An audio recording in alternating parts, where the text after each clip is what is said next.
The first thing I've got to ask you is, I know you don't live in Bath anymore, is how you find the place, coming back to it after all these I years. find it a beautiful city still. The one thing which changes is the usage of the buildings. The shops have changed. I noticed that the police station is now in the old filling station where I used to fill my Vespa with two-stroke petrol.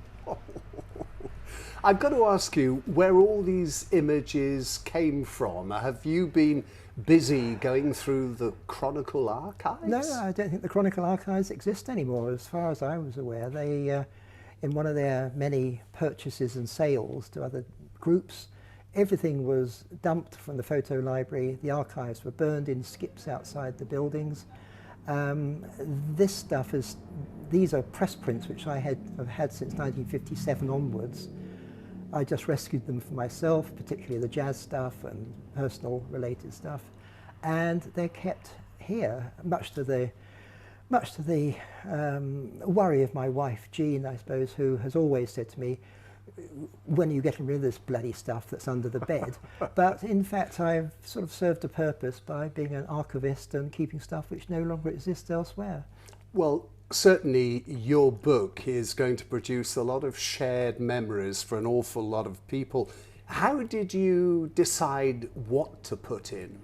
I had to put in what I could illustrate because all the pictures in there are taken by me, apart from ones with me in it, in which case it's my old shadow, Rob Coles. But there's a lot of things which I couldn't get in because I have no prints of it. I may mention them in the text somewhere, but it's everything I could illustrate.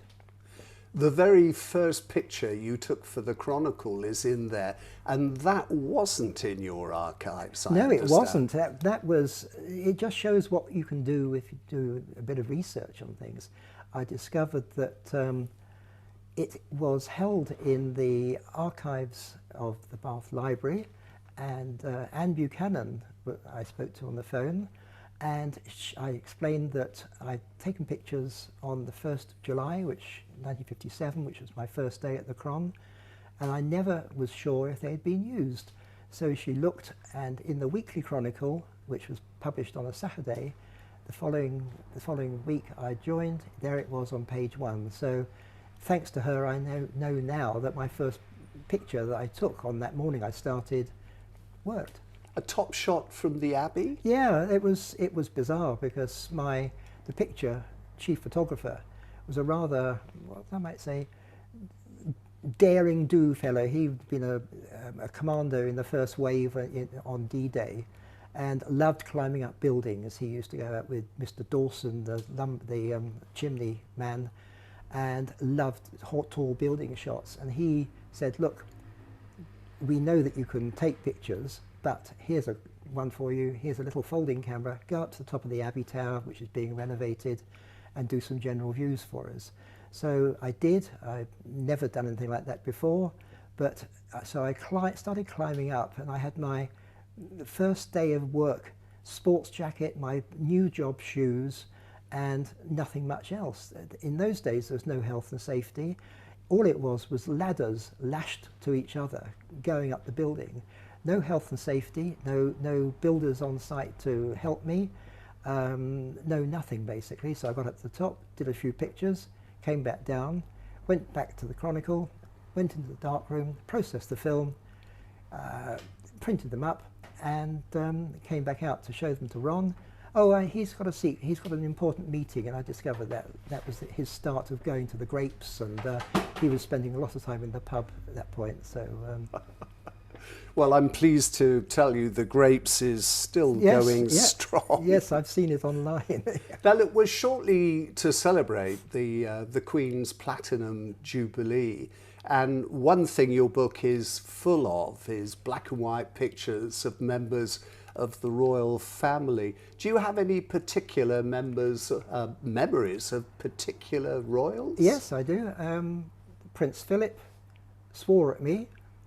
So that's a claim to fame, or a battle award, I suppose. Queen Mother was delighted. As soon as she saw a camera, she'd be there smiling and waving. and I photographed her arriving at Bath Spa. I was the only photographer there.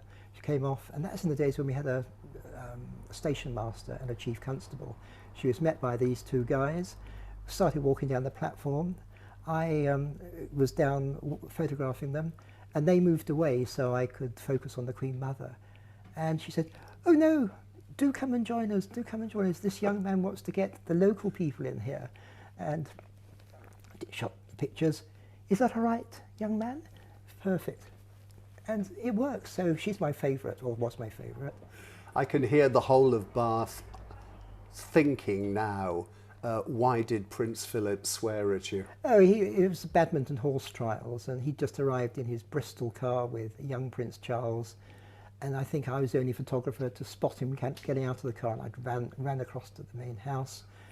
"Why can't you buggers leave us alone?" he said. So I thought, well, you know, he does that at other people. Yet about 30 years later, when I was at the Times, when he and the Queen came round the Times editorial floor, he was as nice as ninepence. He didn't recognise me, obviously, after all those years, but he was very interested in what I was doing and what I had to say. So things change. A good day, really, for me. Well, that was, but It was originally a bad day. Now, the other thing that makes your book very topical is we are busy celebrating the Bath Festival, as indeed you recorded many, many years ago. One aspect of it that we don't get now, and you mentioned health and safety, and this is something they certainly wouldn't allow anymore, is they held something called Roman Revels. Roman Rendezvous. Yep. Roman Rendezvous, and people actually swimming in the Great Bath. Oh yeah, yeah. Yes, I mean it was quite a extravagant thing. They had serving wenches in little coracles in the middle of the Great Bath. They had a very mock sort of hammed up menu which had starlings' tongues and that sort of thing. People dressed in togas, people dressed in very lavish robes and centurions' outfits. In fact, my wife Jean came with me, and we didn't run to that sort of thing. She wore a bedspread that my mother had lent her, and it was very good. But people were jumping in, and it wasn't riotous. But unfortunately, Menuhin, who was the artistic director of the festival, came, and he nearly walked out of the festival by thinking it a bit cheapened and commercialised it. It didn't keep the artistic merit that he thought it should have. So yes, it was very good. That.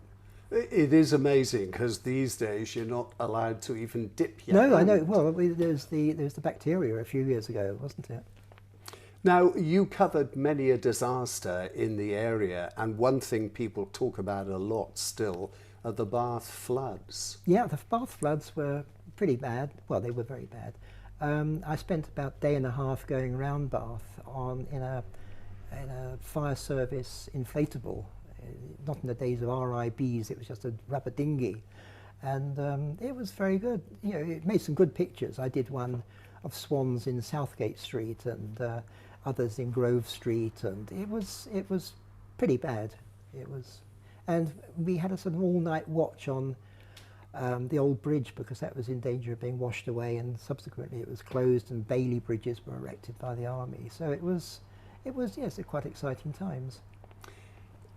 Something else, I suppose, which is quite topical, a lot of press is given these days to the fact that companies like Shondaland are filming Bridgerton in this country, and a lot of shots are being filmed in Bath. But Bath has quite a history, doesn't it, when it comes to making movies, and you recorded quite a few of them. I did, yeah. It was very popular in the 60s. I think it was doing stuff pre-war as well, but not in the way it is now. But the big one was in that dreadful winter of 62, 63, 80,000 Suspects, which was a Val Guest film with Claire Bloom and Richard Johnson and Andy Donnan. The big thing there was the editor in the film was Arthur Christiansen, who was a famous ex-Daily Express editor who used our editor's office as his office in the film. And they used a lot of Bath extras. The civil defence people chipped in. And it was quite 80,000 suspects, known as 80,000 sore spots by the people that joshed about it. But it was good fun, yes. And a lot of people in Bath used as extras. Oh yes, yes. I mean, the Abbey Church. I've got a picture of the Abbey churchyard, and it was packed with people, and a lot of extras in the dance scenes in the pump room as well. It makes very good sets for people. But it was good, and they also then had The Wrong Box, which was a film by Brian Forbes. With a big stars in that. I did a nice picture of Brian Forbes crouching down. I had to show him how to use his Kodak Instamatic, which I thought was quite bizarre for a director and producer of big movies, but he was a very nice guy. Film stars feature in your book. I have a personal memory of one of them, Jame Mansfield. Because she had her good points. She was, I understand, due to marry a man called Alan Wells, who was the owner of the Webington Country Club, yep. and very sadly was going back to America to arrange her wedding when she was tragically killed. Yeah, she was. She was a very nice woman. She did a week. She got thrown out of Ireland through religious problems, because I think her act was rather racy for Southern Ireland, with the religious overtones there. And she did a week at the Webington Country Club, and we went with Maurice Boardman and his wife, and Jean, my wife, in MGL 700, which was the Office Chronicle's Minor 1000, over to the Webington, and we went there into her dressing room, which was a suite actually, and she was being interviewed, photographed, nice as ninepence, wanted to be photographed with people, because in those days one never got photographed with the people that you were interviewing or photographing. It was looked on as bad form, whereas now it's selfies of the kind. And she was very nice, and after the show, which was pretty dire to be honest, it was interesting watching her walking around singing and playing her violin. The women hated it because she was sitting on the men's laps and thrusting herself at them. But afterwards, back in her room, she wanted to be photographed with all of us, so I've got a picture of myself, and there's a picture of the three of us together. We left her. She didn't ask us to leave. And of course then she went back to the States, and I think 3 weeks later she drove under a low-loader lorry and lost herself. That's where our paths almost crossed, because I can remember going to the Webington to meet her and interview her.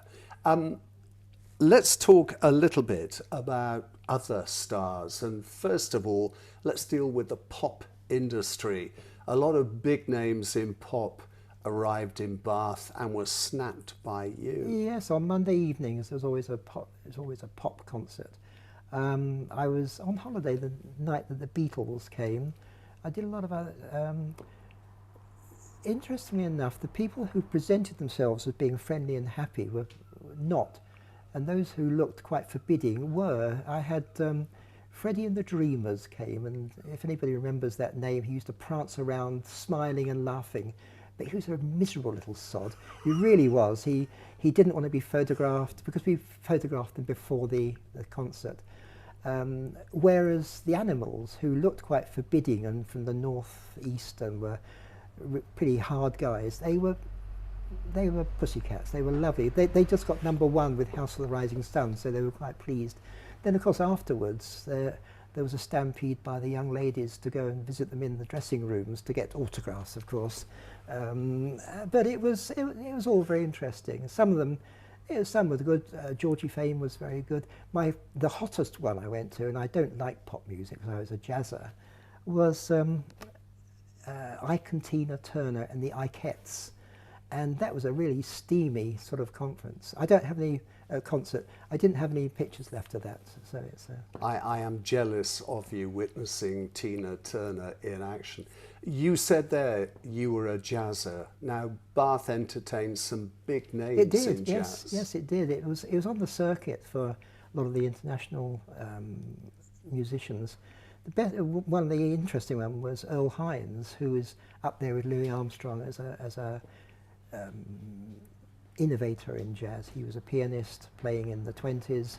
He and Armstrong were big buddies, and he toured down here with Alex Welsh Band at the Regency and gave a great concert. Unfortunately, there weren't many people there, but it was a very good concert. And at the end of it, we were talking, because we knew members of the band because they were regulars, and he saw me and he said, "Are you local?" He said, "Yeah." He said, "Is there any jazz in Bath at all?" So I said, "Well, there's a pub called The Bell, which is in Walcott Street."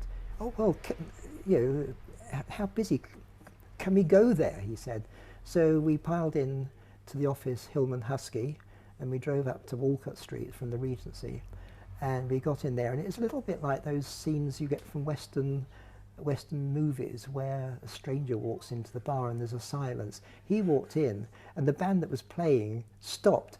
They, in their tracks, with this famous, world-famous pianist amongst them, and he was as nice as ninepence. He sat and played. We were photographed. People came and stood around him. John Bradshaw, who was the publican, we've got him in a picture, and it was a great evening. So then he said, "Well, that's great." He said, "Is there somewhere to eat?" And of course, this was 11 o'clock at night in Bath in 1965, and there was absolutely nothing around. I said, "Well, there might be somewhere called Biddy's," which was a dreadful little transport cafe on the high pavement at the top of Milsom Street. And we went to Biddy's, and I went there with Colin and Pam. Colin was the tuba player in my band, and we sat there and had supper, an omelette. And Heinz sat next to me, and it was full of bonhomie and happiness, was slapping me on the back and on the leg the whole time with all these stories about how he and Armstrong had toured Britain, and it was so cold they had to sit in the bathroom and run the bath water, and it was absolutely magical. Now, I'm doing you a disservice if I don't mention the fact that your book goes on to illustrate other aspects of a long and illustrious career, Geoff, and forgive me for concentrating on Bath, but is it useful to you as a printed memory of at least part of your life? Would you have changed any part of those early days in Bath? Not the early days, no, I wouldn't. I tried very hard to get out of Bath once I'd started. I saw there was a bigger world out there. I found, about 3 weeks ago, I found the application form I made in 1967 to the Stars and Stripes newspaper based in Darmstadt in Germany. They were looking for a photographer. Luckily I didn't get it. I tried for a job with the Press Association in London, but because it was an early morning interview, I had to leave in the dark, and I sat down in the interview chair, crossed my legs, and noticed I'd got odd shoes on. So I don't think that did me any good, so I didn't get that job. But it's, I learned my craft in Bath. Luckily there was a photographer working on the Chron who had started in 1918 and was the only photographer still using glass plates at that stage. And Reggie I still use his techniques of photographing groups because it's a special technique, but he was wonderful because when I first started, we were living in Melksham and I couldn't get home after 10 o'clock at night. I didn't drive I had no transport. So I had a camp bed in the office, a pretty crummy office as well, and I used to have an old leather fur coat to wear.